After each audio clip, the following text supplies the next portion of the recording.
Drivers who pick up hitchhikers, have you ever seriously regretted picking someone up? What happened? It's December 2009, I'm about to deploy, and I have to drive my car across the country to drop it off at my brother's to look after. I picked up a guy somewhere on I-90, not sure where. The states kind of blend together when you have to drive over 1k miles a day. He smelled like old wet laundry, but he didn't try to talk, which made it bearable. I drove for a few hours and dropped him off at a truck stop he requested. Right along the highway, so it's whatever. I lose maybe 10 minutes total. Then I bought some gas and snacks and got back on the road. I had a full tank and continued driving non-stop, passing lane the whole way, until I was almost out and had to stop for more fuel. As I enter this gas station, I see a familiar figure in this food court area and can't believe my eyes. It's him. It's the hitchhiker. He looked over his shoulder at me and smiled like he knew what was going through my mind, and then went back to eating without saying a word. I was freaked out for days. Not only was the coincidence uncanny, but how the frick did he beat me there? He snuck into your car and hid in the backseat while you were getting gas. I gave a 50-ish-year-old man a ride down the road to a post office. I saw him thumbing while I was pulling out CVS and I had nothing else going on. Anyways, about 3 minutes into the ride he changed the radio station to some oldies music station and then lit up a cigarette and got ash all over the dashboard. He did however thank me when we got to the post office and offered me a few bucks for gas. 2 steps back, 3 steps forward. Rude yet thoughtful. Strange dichotomy. I was driving from Georgia to Tennessee and saw a friendly looking guy dressed like an old hippie walking down the side of the road. I pulled over and offered him a ride. He said no thanks. His place was just down the road. God bless you for asking. Naturally, I was feeling pretty pleased with myself, so I pulled over for the next guy just a minute further down the road. Same old hippie look, but his thumb out. I rolled down my window and he leaned in and cursed everyone who'd passed him and damned the whole state and said he'd blow every mother in it sky high, and then ran to get his bags from the woods. He stood at the edge of the woods and waved his arms around at them in what I can only imagine was a pantomime of him blowing them up in a hellish firestorm. After he threw his bags in my trunk, he climbed in and proceeded to tell me that he was God, that his dong was enormous, that he could control me with his mind, that he had a huge rifle in his small backpack, that every sucker in that state was evil and they all knew him and he could blow every freaking one of them up with a single thought if he wanted to, that everybody wanted to see his dong, that my dong wasn't as big as his, that I wanted to see his dong, that the government was trying to murder him, that he was making me exist, all peppered with fricking suckers etc, alternating between fast talking and outright yelling at me. I'm God. I'm fricking God. You got that? How you frick, I said, do you fricking got that? I was half convinced he would kill me or whip out his massive dong right there beside me. I stopped at a McDonald's, ostensibly for food, but in truth to drop him off. He went inside and berated the clerk for being fat. I told him he couldn't travel with me anymore and took his bags out of my trunk, and he cursed me to heck forever as I pulled away. And I never picked up a hitchhiker again.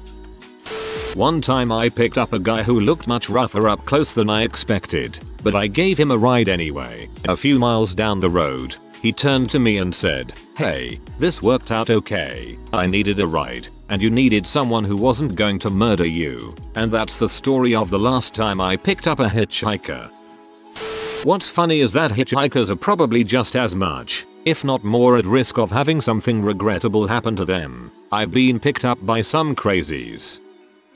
My family lived in Africa for several years and everyone hitchhikes there. We had a pickup truck, so would often pull over and people would pile in until there wasn't any room left. Then you'd drive on your way and people would hit the cab roof to tell you where to stop. If we were driving anywhere, you can pretty much bet we had someone in the back. Once we were driving someplace during the rainy season. It wasn't raining right then, but there were huge puddles all over the road. We were young kids, so my dad started driving through puddles really fast to make a huge spray and we'd all get excited and cheer. After about 10 minutes of splashing, we get a bang on the roof, and my dad was like, crap.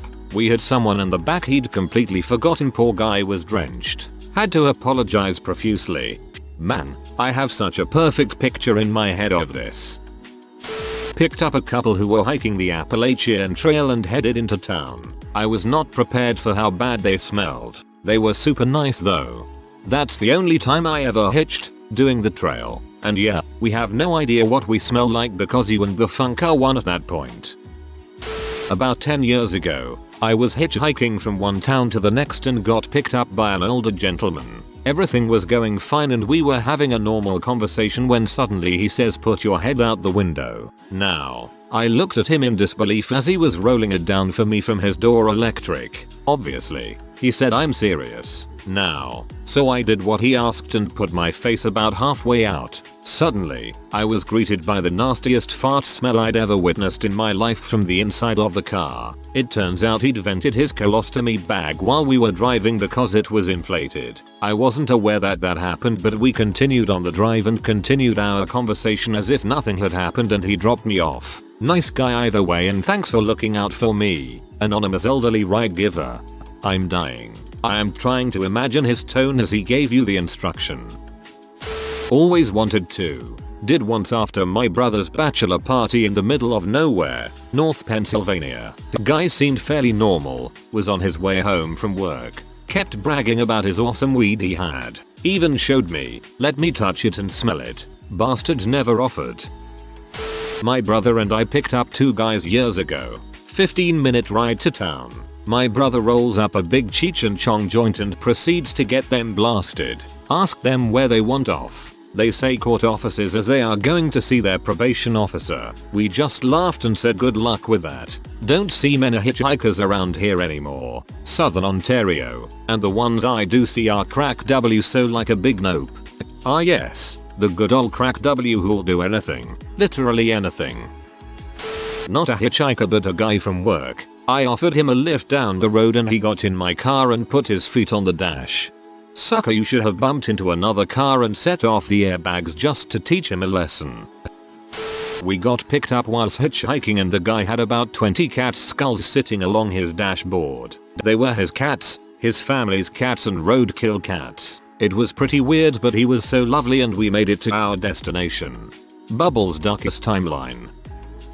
TL. DR. Surprise prostitute. I had just moved to the city from the middle of nowhere and didn't quite know my way around yet. I had just ended my work day around 2 AM. It was raining and cold. I did not know my way and ended up turning the wrong direction toward a not so nice area. I saw this girl, in a bright pink dress and heels, walking down the street, occasionally turning around to look at the cars driving by. I had never seen a prostitute before. I had no idea how to tell. To me, she looked like a younger girl who had the misfortune of walking home from a club in the rain. At first I passed her, then pulled a U-turn at the next light and pulled up beside her. That's when reality set in. I go to roll down my window, and seemingly blinded by the rain, was met not by a young girl, but man bear pig in a pink mini. I sort of stuttered and asked if she was okay, to which she responded, $10 will get you anything. I politely said no, and asked if she wanted a jacket or umbrella. I gave her both,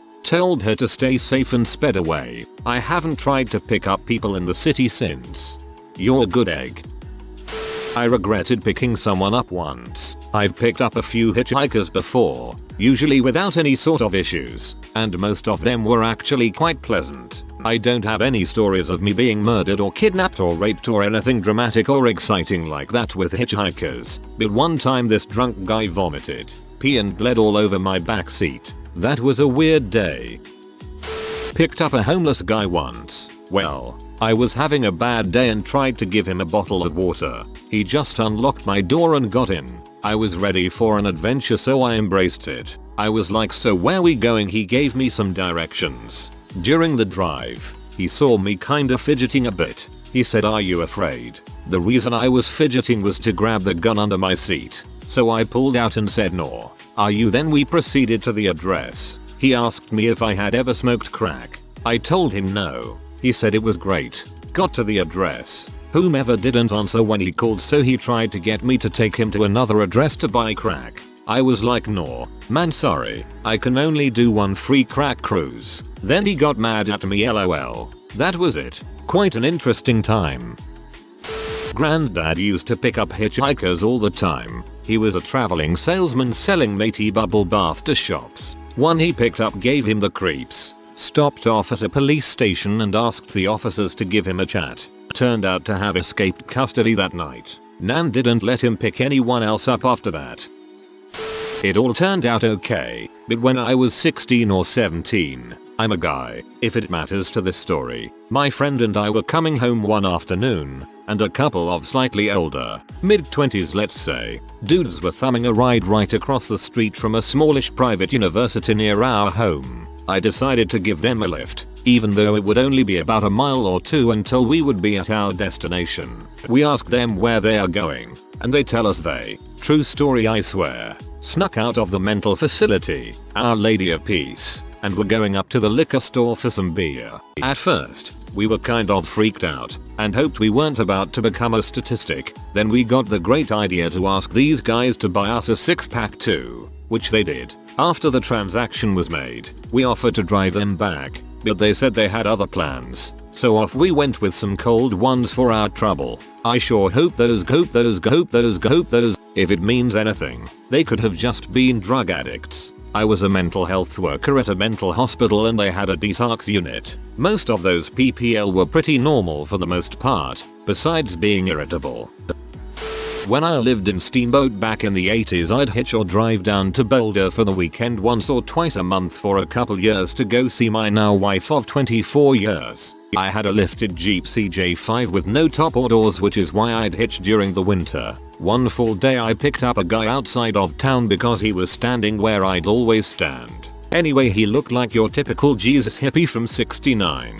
Guy never said a word, wouldn't tell me where he was going, and you literally could see the creepy vibes emanate from him. After 2 minutes I decided to give him the ride of his life. Remember, I'm in a big Jeep, no doors, no top, with a powerful V8, so I floored it over Rabbit Ears Pass. His eyes were the size of saucers the whole way, so once we reached Kremlin and slowed down he said, "Let me off this," and he went his way. Another story was my roommate and I were coming home on a Sunday in the Jeep and we picked up someone outside of Silverthorne going up to Steamboat. It was getting dark when my alternator went out, so I was only running on battery. We hit Kremlin again and pulled over to debate what to do. We decided to go for it, so we hopped on HWY40 and drove all the way to Steamboat with no headlights. Fortunately there was a full moon and the car in front of us realized what was going on, so we tailed them the whole way. Swear to God, once we came down and passed the welcome to Steamboat sign, the battery gave out. Hitcher laughed his butt off, thanking us for the experience.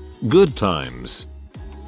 It was Christmas Eve and I was working night shifts at the time, so it wasn't uncommon for me to be up and driving around at 3 AM. Stopped at a 7-Eleven and as I was leaving a guy knocked on my window begging for a ride home. It was snowing and starting to get worse outside, so I understood but was a little apprehensive. I hesitated but said sure, and he immediately flagged another guy down and I started to regret it. By this point the first guy is already in my car while the second one is running and I'm just panicking inside. I think the guy could tell I was scared because he laughed and said, "Ha, don't worry, we won't murder you." And I nervously joked back, "Yeah, that's what a murderer would say." They didn't murder me, obviously, and turns out after talking for a bit I found out they were distantly related to me. What made me regret the whole trip was that I got in a minor car accident that probably wouldn't have happened had I just drove the 10 blocks home. Very anticlimactic story, haha. I gave a hitchhiker a lift once. My Cider was out and feeding our reindeers and we were just finishing up for the day when my cousin came riding with a German skier on the back seat of his snowmobile towing a gear sled, like the ones Polar Explorers use. He had found that German skiing on the lake, but bad weather meant progress was slow and he was behind schedule. So my cousin picked up this tourist since he was going in the same direction. When I met up with my cousin and this guy, I talked to him a little bit and we loaded up his ski sled in my car and I gave him a lift about 50 kilometers so he caught up with his planning. He was fuming with sweat and hadn't showered for a couple of days, so he smelled quite bad, but I think he realized that, so he closed his jacket and I wasn't bothered by it anymore. Real nice guy too. He lived somewhere outside of Ravensburg and had just gone through with a divorce. I guess the vacation was to take his mind off of it. He was middle-aged and worked with troubled youngsters, and he told me a few stories about that as well. Not really crazy, but it is a memorable story and I don't regret giving him a lift. Picked a guy up one morning after coming back from a party in Northern California. He's very happy I stopped and says thank you, but hey, can you hold on a sec, I need to grab this dead deer. Oh crap, here we go. I thought for sure he was going to put it in the back. Turns out he just wanted to move it off the side of the road so his nieces didn't see it on the way to school from the bus. Oh dear. I picked up a hitchhiker from the motorway on ramp. He hopped in, said hello, asked where he wanted to go, and weirdly enough it was my destination. He asked if he could take his socks off. Cool man, no worries. I noticed he had many mobile phones on him. All were locked. He looked at me and told me I was handsome. Oh, I noticed he was heavily bandaged. Oh, I asked where he came from. Turns out he just walked out of the secure ward at the hospital. U-hop, for reasons unknown. He rang the police. I took the phone off him and they went, oh, it's Dave. We know Dave. Could you ask him if he is feeling violent today, U-hop? Dave wasn't feeling violent today, but he didn't want to get out of my van until he was far away. I pretended that I needed to pick a parcel up near the local hospital. Dumped the van outside and locked the doors from outside.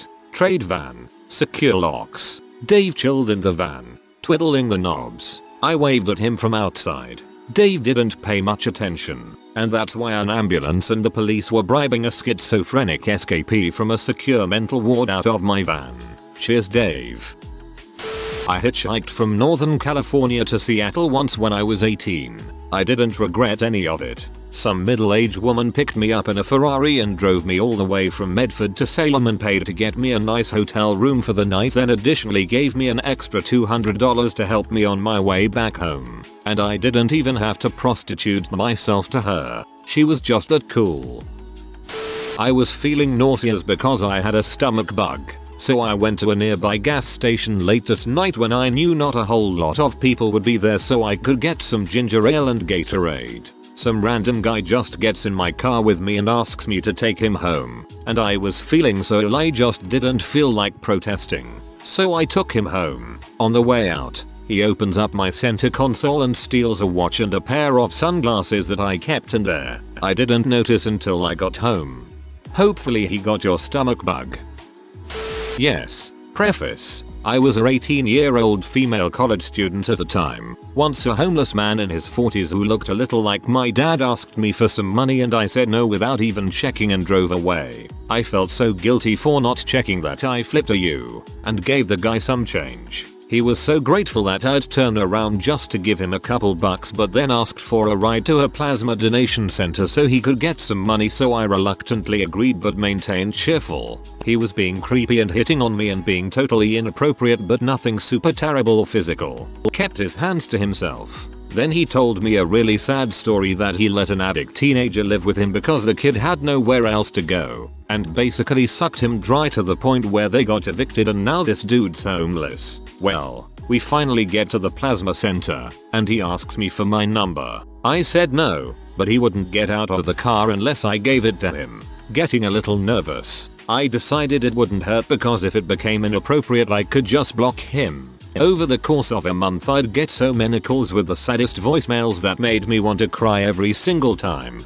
He would just ask me why I'm not answering the phone and that he just found $20 and wanted to take me out for sandwiches. Or tell me I know you felt that connection we had when in reality I was just being nice. He'd tell me he's lonely and was really looking forward to talking to me, but I wouldn't answer. I felt so guilty for that month, but I knew it would be terribly stupid of me to hang out with a 50-year-old homeless man who hits on me inappropriately. I couldn't block the number because it kept coming from different payphones. It was really sad to listen to. All ladies need a blunder number. I used to give out a memorized number that was actually for Big Daddy's escort service in Detroit. Sadly, a quick Google search reveals no longer exists. Sadly. Find yourself a good one. Always like to think the disappointed dude would at least get a chuckle. I used to travel by car a lot for work. Didn't mind picking up the odd hitchhiker. Picked up a guy who broke down on highway. He grabbed his bag and a case of beer, with maybe half a dozen left. I agreed to take him to the next town, and politely decline his offer for a road pop. He had to before arriving at the next town. Departing town within a few miles, I get pulled over for speeding. So please step out of the car. My eyes follow his flashlight revealing the case of beer with empties beside it. What a butthead that guy is. I hate when people leave their garbage in my car. Not a hitchhiking story. Kinda. I went to the pumpkin patch with my mom, twin, and older brother when I was probably 5. I think my brother was dressed as a cowboy and my sister and I were fairies. My mom was so excited to take our pictures in our adorable costumes and accidentally locked her keys in the car. This was the mid-90s, so we had to walk to call someone. So we walked our way down of a somewhat busy road, my twin and I as fairies holding our mom's hand, and my brother in his cowboy hat leading the way. Some lady driving by saw us and pulled over to pick us up. She drove us all the way home. It was my first time in a minivan and it was pretty rad. Great experience. In a fairy costume and riding in a minivan. 10/10 would do it. Again.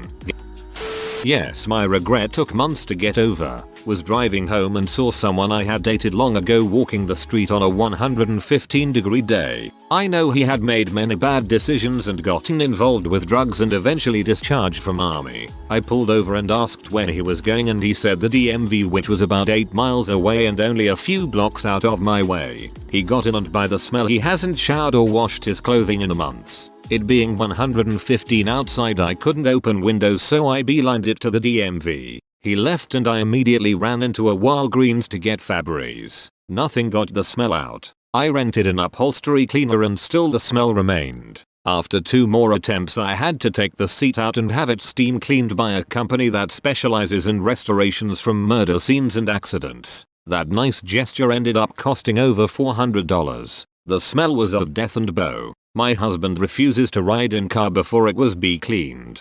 I was thinking it would be a sentimental regret that brought back memories, but I finished reading the story laughing. No regrets really, but some good stories. I was going home one morning and was at a stoplight one time and a raggedy guy runs across the intersection waving at me. So I roll down the window and he says he just spent the night in jail and someone stole his bike overnight. I was going his way anyway so I'll let him in. When we got to his place he insisted on smoking me up to repay me. I wasn't too hard to convince. We went inside and his whole house was filled with model airplanes. Built, half-built, broken. Every flat surface had an airplane on it and there were literally dozens hanging from the ceiling to the point I had to duck through them like the worst hippie bead curtain ever. I laughed and made some half-joke comment about how he must really like planes and he just gave me cold look that made it clear the planes were not up for discussion. The guy couldn't even find his pipe or lighter among all the planes though, so I had to get a piece from my car. His weed wasn't bad though. I was on my way to a football game after school when this kid from my English class wanted to get to the stadium too and needed a ride. He was pretty sketchy looking, but I remembered how once he let me borrow his notes in class and I decided I owed him one. Halfway out of the parking lot, though, he broke into a coughing fit so loud it covered up my rock and roll music which was playing at full blast. I asked him if he was okay. He said he was fine. Halfway through, he began coughing again, this time so hard that he began spitting up blood. I ended up having to take him to the ER. Turns out, he had whooping cough all along, and the next week I began having similar symptoms. Not seriously, but even mild interactions can be creepy when hitchhiking because you're pretty vulnerable. One time I hopped a train to a small town in South Carolina and had to hitch out. A dude stops for me and immediately starts asking if I have a gun. I don't, but I'm kinda spooked that he seems to be anticipating that kind of encounter. If it wasn't for the fact that I'd been stuck in bumfuck nowhere for 2 days, with below freezing nights I would have noped out right then. As it was he offered to drive me the 15 miles to the nearest interstate. What's the worst that can happen? He starts hitting on me hard. I'm a dude, if it matters, from the moment I get in the car, and grows increasingly pouty when I fail to live up to whatever fantasy he has. By the end of 10 minutes his hand is so far up my leg he's practically grabbing my dong, and he says, "I'm really disappointed in you." Usually hitchhikers have a good sex story to tell me at the very least. Seems kinda ungrateful. Sorry to disappoint, dude. I thanked him and skipped before he got even more keyed up. If you are new to the channel, you can subscribe. I publish new videos every day. Until then, check another video.